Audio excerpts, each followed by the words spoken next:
Rock Maniacs. Hi. Hello, Ronda. Like in the center of the chaos here. Very long workout. How was it? It was great, you know. It was a little chilly at first, but I warmed up quick, and man, whew, there's fly. And people warned me about flies here. But I really appreciate everybody like waiting and coming to watch. It's like really heartwarming how much support we really have here, and yeah, it's a real pleasure. You've had a pretty special relationship with Australia.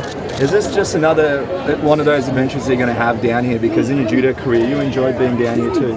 Actually, I never got to come here during my judo career. It was the one continent I was missing, and I kept being like, I've been everywhere except for Australia. It was like the one thing missing. And the history of my family with Australia is my mom fought an Australian in the finals of World Championships. And she said it was the hardest match of her life and the toughest girl she ever met.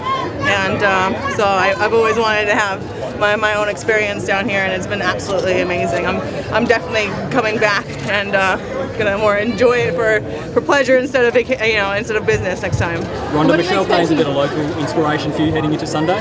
Oh yeah, she's been amazing. I mean, she really set the tone of like right when we landed. She went and made history for women in Melbourne, and I mean, it was such a pleasure and an honor to meet her today. And she said she's coming to the fight, so I'm really excited. If it was reversed, I would have gone to see her perform. But I mean, next time I'll have to come watch her. You talked about making history. What is do you have any sense of the success of the event right now? They're trying to go for 70,000. Do you have any sense of like where ticket sales are at? I don't know. I kind of just stay away from that. I've done everything that I can do, and all that's left is for me to win. All that's left for me to win and to make everybody that's coming happy, and tell everybody else that didn't come that they were really missing out. And that's all I can do is put on the most exciting and fantastic performance that they could see. You see the support wherever you go. How do you stay so grounded? Fighting. Since I go back to the gym and it's the only place where I don't have like a first and last name, you know. And so the crazier and more grand everything gets, the more I just kind of want to return to that place that's like it's my place of comfort, and it's really like the only real stable in my life. Ronda, it's taken a while for this state in Australia to hop on the UFC bandwagon. For the uninitiated, what makes the sport so popular around the world? Because fighting is something human. It's not something wrong. It's an instinct inside of all of us. You know, it's not for old or young or men or women. Every single one of us has an instinct to fight, and to, I think, suppress that is unsafe. And I think that we all need to embrace a safe and controlled environment where people can see that it's not something that you should be ashamed of, but something you should really channel in the right way. And I think that UFC is that way everyone's been looking for. What about the calls for kids not to attend the event on Sunday? Does that disappoint you? No, I think it's personal and up to the parents. You know, a lot of parents think it's right for their kids to sit front row of a WWE event where people are getting smacked in the face with ladders and bleeding all over the place. But you know, it's their decision. I watched WWE like wrestling growing up, and I thought it was awesome. And I consider myself a functional adult. But a lot of people would disagree with that, and a lot of people disagree with fighting. I mean, or some people disagree with the environment in the crowd. It's a very loud, boisterous crowd, and so I think it's personally up to the parent. I'm not going to tell anyone how to raise their kid. You're talking about how much harder you work than everybody, and I guess today really showed us that you spent, I would say, at least double the amount of time up there than anybody else here today. Yeah, and I mean, I do much more than that. This is actually my rest week. This is one of my easy days, and yeah, I don't go up there just for show. I'm really training when I'm up there, and that's really what we need to do at this point in camp. And I'm not just going out there and doing the minimum possible for the fans so I can do my secret little things in the back. I mean, I do a couple, whenever I do open workouts, I throw a couple things in there that are kind of like decoys, stuff I'm not really planning on doing, but I'm showing it anyway. And so it's up to them and their interpretation. They could watch every single one of my trainings leading up to the fight, and they could have known me since I was 4, and I'm still going to beat them. It doesn't matter. Ronda, you've been at this for a while, but I saw you up on stage there, you know, melting to your trainer that this is crazy, and you lost your concentration skipping rope. You're used to crowds, but what's different about this crowd? And it's just so much like positivity and support. I mean, sometimes I'm like, man, I really hope I deserve this. Like, I'm trying my best to deserve it. I really am. But I mean, sometimes it's just that, like, you just kind of get wrapped up in how amazing all of this is. You know, you get so focused on the fight, and it causes so much like fear and anxiety and stress in you, and you kind of like lose sight of how amazing it is sometimes. And this fight has really been an opportunity to see that. Like, I was sitting on the mats the other day, just after training, and I was like looking at the tatami and like the little ridges in the tatami and thinking about all those nights that like I slept on tatami when I was a kid or when I was tired and my face was on it and I was like imprinting the little pattern in my face, and I just started crying, and I'm like, my coach was like, what's wrong? And I was like, I love these mats, man. I love the mats. And I'm like, that's why I want to win. That's why I'm better than all these girls. You think Holly Holm ever looks at a boxing ring and cries because she loves it so much? No.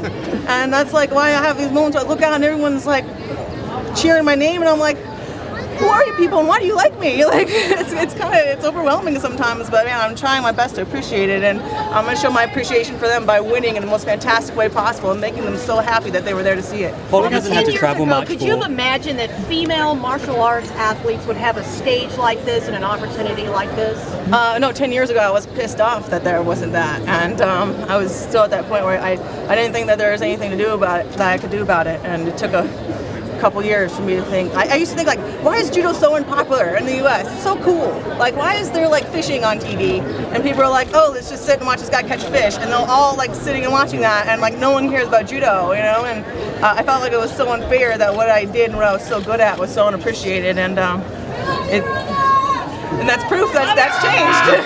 Ronda, do you ever feel that UFC's popularity around the world has been, I guess, assisted by boxing's decline globally, do you reckon? No, I think that they both help each other out. And I think that a resurgence of boxing would help MMA out as well, to really have combat sports and individual sports be the main focus. I really don't think that football and basketball and baseball take away from each other. You know, I think they help each other out. And by having that team sport culture, and I think that combat individual sport culture is all helped out by the success of all of them. And I just think that, you know, there's generational surges in every sport, you know, and they're just in the transitional phase right now, going from, you know, Pacquiao Mayweather to more like the Gennady and Andre Ward kind of generation now. Ronda, can you tell us again why you're so confident you'll win on Sunday? So I work harder than everybody, and I want it more. That's it. So that really is it. I mean, and I know that, like, this is what I was put on this earth to do. It really is. Like, this was a mission that was given to me. I really feel like that I have found my place and what I'm supposed to be doing, and I really feel like it's better for all of us. You know, like, this is my role for all the women in the division. You know, it helps them all out that they get to all take their turns losing to me.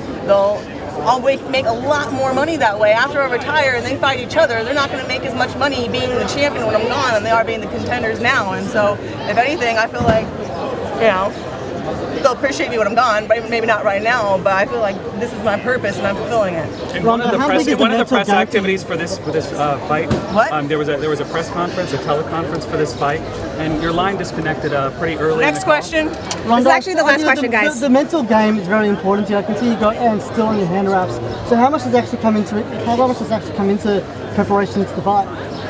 The mental part is everything when it comes to the fight. And I feel like that's what really makes me stand apart. And you know, physically, I'm not that much bigger. I'm smaller than Holly is, and I'm not that much stronger or faster than all these other girls are. I feel like mentally what sets me apart, and that's why I train that just like everything else. You know, every week leading up to the fight is like a fight week. I have the cameras around like it's a fight week. I have my sparring at the same time, my MMA sparring at the same time like it's a fight week. This is like my 7th fight week in a row. You know, I prepare for all of it. Do you think that MMA is still a male-dominated sport when it's most dominant athlete? No, I think it's everyone's sport. And I think that this event here in Melbourne is proving that. Thanks, guys. I have to pull her. Thank you. Thanks, Ronda. Thanks. Sorry, Randy. Good luck.